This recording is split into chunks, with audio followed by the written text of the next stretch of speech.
Hey there and welcome. Today, we are diving head first into the world's most popular sport. So, what's the plan? We're going to demystify football's core rules and make them super simple and clear for everyone. Have you ever been watching a game, the whistle blows, players are yelling at the referee, and you have absolutely no idea what's going on? Yep, you're not alone. But trust me, we're about to fix that. All right, let's get right into it.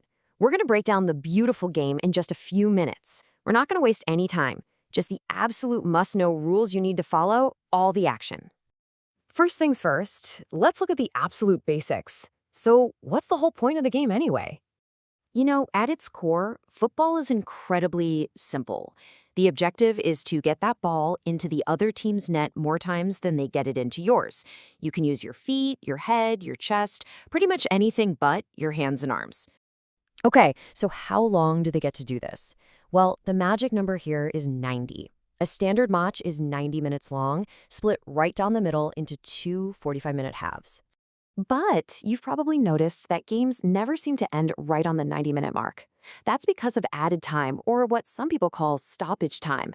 Basically, the referee tacks on a few extra minutes to make up for time lost to things like injuries or player substitutions. And where does it all start? With a kickoff. The ball goes right on the center spot, and this is how every single match begins, how the second half gets underway, and it's also how we restart after every single goal.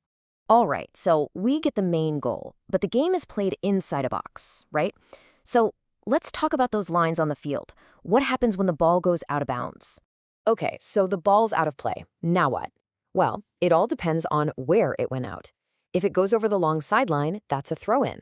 The team that didn't touch it last gets to throw it back in. Now, if it crosses the goal line, it's one of two things. If a defender kicked it out, the other team gets a corner kick, a huge scoring opportunity. But if an attacker was the last one to touch it, it's a goal kick for the defending team. So we talked about that big no-no, using your hands. Let's really dig into what that means, because it's a huge part of the game. Basically, it's a handball if a player does it on purpose, deliberately touches the ball with their hand or arm. Or even if it's not on purpose, if their arm is sticking out in a weird, unnatural position. The only player who gets a pass is the goalkeeper, and only when they're inside their own penalty box. Look, football is a contact sport, for sure, but it's not a free-for-all. There are rules to keep things fair and safe. So let's get into fouls. The golden rule here is pretty simple. Play the ball, not the person. If you're doing stuff like tripping, pushing, or yanking on someone's shirt, the ref is going to blow that whistle. It's all about keeping the game clean. Okay, but here's something that might seem weird. Have you ever seen a player get totally wiped out, a clear foul, and the referee just waves their arms and lets everything continue? There's actually a great reason for that. It's called the advantage rule, and it's actually brilliant. Think about it. Why would you want to stop the game and punish the team that got fouled if they still have a great chance to score? It's a smart rule that just keeps the action going. Now, when a foul is a bit more, let's say, serious, the referee has to step in. A yellow card is basically a formal warning, but if you get two of them, that turns into a red card.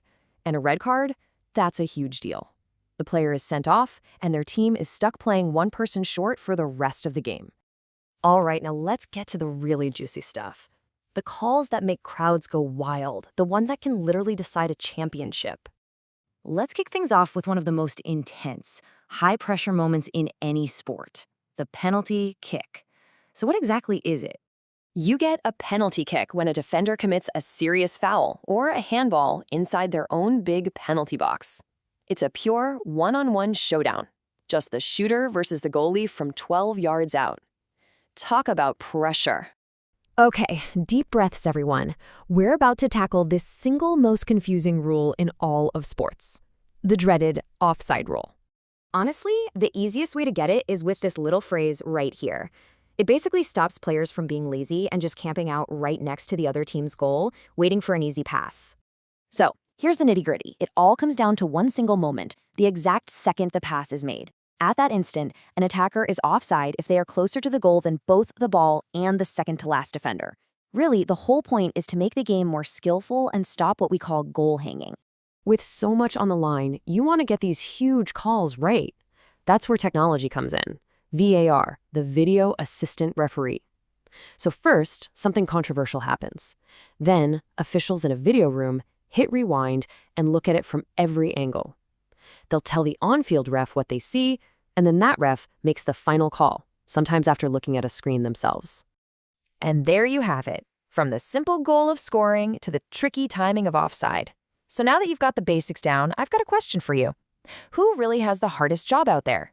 The player performing under pressure, the coach trying to outthink the opponent, or the referee making these split-second calls? Something to think about next time you watch a game.